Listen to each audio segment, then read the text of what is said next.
এতিয়া পুৰস্কাৰসমূহ বিতৰণৰ দিশলৈ আগবাঢ়িছো। এই প্ৰতিযোগিতাত তৃতীয় স্থান অধিকাৰ কৰা প্ৰাঞ্জল মোহন বৰুৱা শিৱসাগৰ জিলাৰ বকতা মৌজাৰ জাপিখজিয়া গাঁৱৰ এগৰাকী যুৱক। সৰুৰে পৰা কিতাপ পঢ়ি সাহিত্য চৰ্চা কৰি ভাল পোৱা যুৱকজন 2018-19 বৰ্ষত ডিব্ৰুগড় বিশ্ববিদ্যালয়ৰ আলোচনী সম্পাদক আছিল। বৰ্তমানলৈ 20খনৰো অধিক আলোচনী আৰু 8খন মৌলিক গ্ৰন্থ তথা ডিব্ৰুগড় বিশ্ববিদ্যালয়ৰ অধীনৰ বুৰঞ্জী বিভাগৰ স্নাতক পৰ্যায়ৰ পাঠ্যপুথি ৰচনা কৰা যুৱকজনে সাহিত্য চৰ্চা কৰি ভাল পায়। অসমীয়া ভাষা সংস্কৃতি লোকজীৱনৰ সৈতে সম্পৃক্ত বিষয়ত তেওঁৰ অনুৰাগ আছে। বৰ্তমান চেপন মহাবিদ্যালয়ৰ ইতিহাস বিভাগৰ প্ৰবক্তা হিচাপে কৰ্মৰত বৰুৱাই ইতিমধ্যে মোমাই তামুলী বৰবৰুৱা নামেৰে এখনি শিশু উপন্যাস লিখি উলিয়াইছে। তেওঁ আকাশবাণী ডিব্ৰুগড় কেন্দ্ৰৰ যুৱবাণী অনুষ্ঠানৰো ঘোষক হিচাপে কৰ্মৰত। বৰুৱা বৰ্তমান শিৱসাগৰ জিলাৰ বকতা জাপিখজিয়া গাঁৱৰ নিবাসী। মই অনুৰোধ কৰিছো প্ৰাঞ্জল মোহন বৰুৱাক মঞ্চলৈ আহিবলৈ আৰু তেখেতৰ হাতত পুৰস্কাৰ তুলি ধৰিবলৈ মই অনুৰোধ কৰিছো আমাৰ মাজত উপস্থিত থকা লামডিং কলেজৰ অৱসৰপ্ৰাপ্ত অধ্যাপিকা শ্ৰীযুতা আৰাধনা দত্ত বাইদেউ,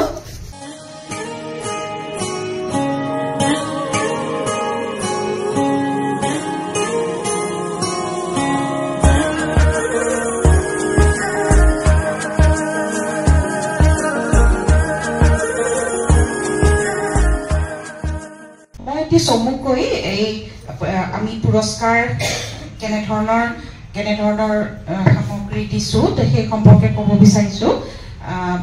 একটো আমাৰ প্ৰাইজ মানি পুৰস্কাৰ, গতিকে আমি প্ৰথম প্ৰতিযোগীক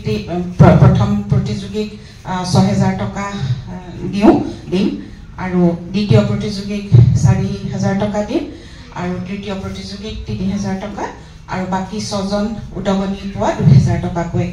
কিন্তু সেয়া হ'ল প্ৰাইজ মানি। কিন্তু আমি তেওঁলোকৰ কাৰণে এই সুন্দৰ স্মাৰকটি প্ৰস্তুত কৰিছো।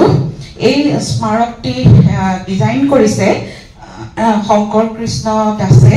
তেখেতক আপোনালোকে জানিব, তেখেত আমাৰ লোকগীতৰ শিল্পী ডলি দাস আৰু সমাজ কৰ্মী হিতেশ দাস তেওঁলোকৰ দ্বিতীয় পুত্ৰ।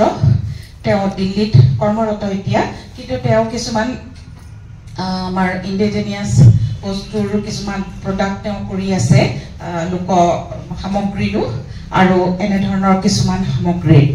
আৰু এইটো সাজি উলিয়াইছে যদুমণি গগৈ। তেওঁ মই এইটো জানি পেলাই আগ্ৰহ নাছিলো ডিব্ৰুগড়ৰে যে শিল্পী এজনৰ কাম এটা পাম। মই এইটো দেখি পেলাই মোৰ ভাল লাগি পেলাই মই এইটো অৰ্ডাৰ দিবলৈ খুজিছো। তেতিয়া মই গম পালো যে এইটো ডিব্ৰুগড়তেই নিৰ্মিত হৈছে, কিন্তু তেওঁলোকে এইটো মাৰ্কেটিং সমগ্ৰ বিভিন্ন জেগাত কৰে। গতিকে মই যোগাযোগ কৰোঁতে ডিব্ৰুগড়ত কৰা নাই, মই শংকৰ কৃষ্ণক কৰিছিলো, কিন্তু পিছত আল্টিমেটলি মই ঘৰৰ ওচৰতে পালো বস্তুটো। এইটো যদুমণি গগৈ, তেওঁ যিজন ভাস্কৰ, তেওঁ যদুমণি গগৈ সাজিছে আৰু তেওঁলোকৰ এটা গোট আছে, সেইফালৰ পৰা মাৰ্কেটিং কৰে আৰু কিবা এনেকুৱা লাগিলে স্পেচিফিক ডিজাইন নিজৰ ভবা মতে তেওঁলোকে সেইটো প্ৰস্তুত নিৰ্মাণ কৰি দিয়ে। এইখিনি জনালো। এতিয়া আমি কিতাপৰ টোপোলা, আমিতো আৰু এখন মানপত্ৰ দিমেই, তাৰ উপৰি আমি এটি কিতাপৰ টোপোলা দিম। সেই কিতাপৰ টোপোলাত আমি আমাৰ দ্বিতীয় উপন্যাসখন থাকিব, যিখন আজি উন্মোচিত হৈছে।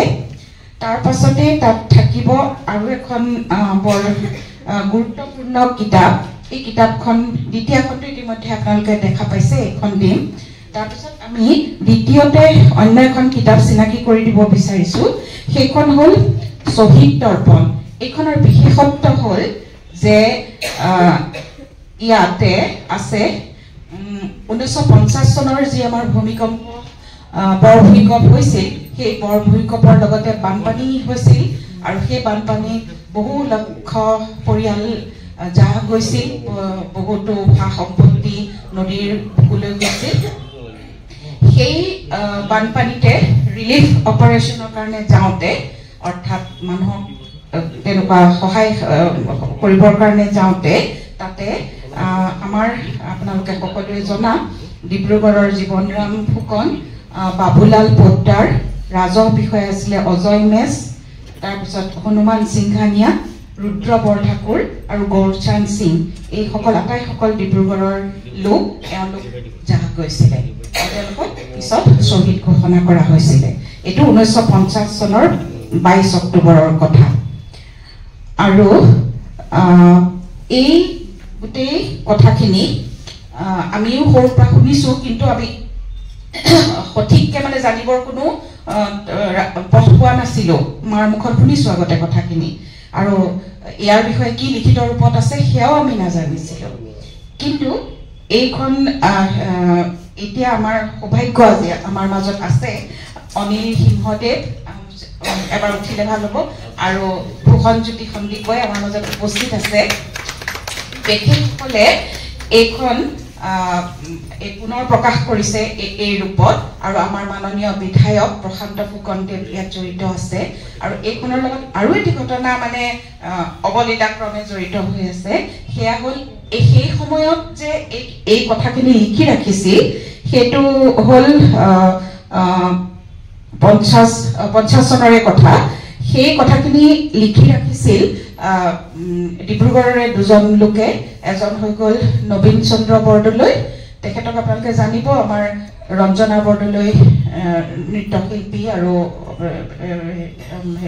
অভিনেতা, তেওঁৰ পিতৃ, আৰু শাৰদা শংকৰ দত্তই এখন কিতাপত ইয়াত স্মৃতি তেওঁলোকৰ প্ৰতি শ্ৰদ্ধাঞ্জলি নিবেদন কৰিছিল, আৰু প্ৰবন্ধ আছিল কিছুমান। সেই শাৰদা শংকৰ দত্ত মোৰ বৰদেউতা। কিন্তু এই কিতাপখন আমাৰ ঘৰতো নাছিল আৰু আমাৰ জ্ঞাতও নাছিল।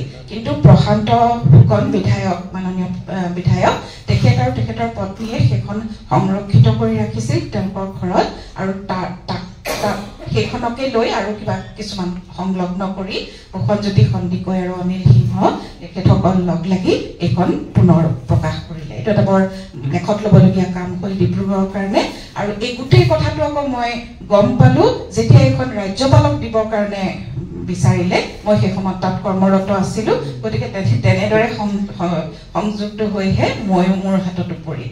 গতিকে মই ভাবিলোঁ আমি যিহেতু সদৌ অসম ভিত্তিক প্ৰতিযোগিতাটো পাতিছোঁ, অসমৰ বিভিন্ন ঠাইৰ মানুহে পুৰস্কাৰ পাইছে, আমি এইখন কিতাপ ক্ৰয় কৰোঁ আৰু আমি পুৰস্কাৰত এইখন ৰাখোঁ। সেইকাৰণে এই কিতাপখন অন্তৰ্ভুক্ত কৰিলোঁ। তাৰপাছত আমি আৰু এখন কিতাপ অন্তৰ্ভুক্ত কৰিছোঁ ইয়াত, পাৰ্থ বিজয় দত্তৰ চেৰি ফুলৰ বতৰ আৰু এটা জীৱনৰ সাধু। পাৰ্থ বিজয় দত্ত তেখেত সাহিত্যিক আৰু পুলিচ বিষয়া। তেখেতে কায়িকভাৱে আমাৰ মাজত নাই, তেখেতৰ অসুখ হৈ তেখেত আমাৰ কায়িকভাৱে হেৰাইছে। তেখেতৰ সুযোগ্যা পত্নীয়ে তেওঁৰ স্মৃতি ৰক্ষাৰ বাবে বিভিন্ন ধৰণৰ কাম কৰি থাকে। স্বাতী কিৰণ, তেওঁ অধ্যাপিকা আৰু তেওঁ নিজেও লিখক।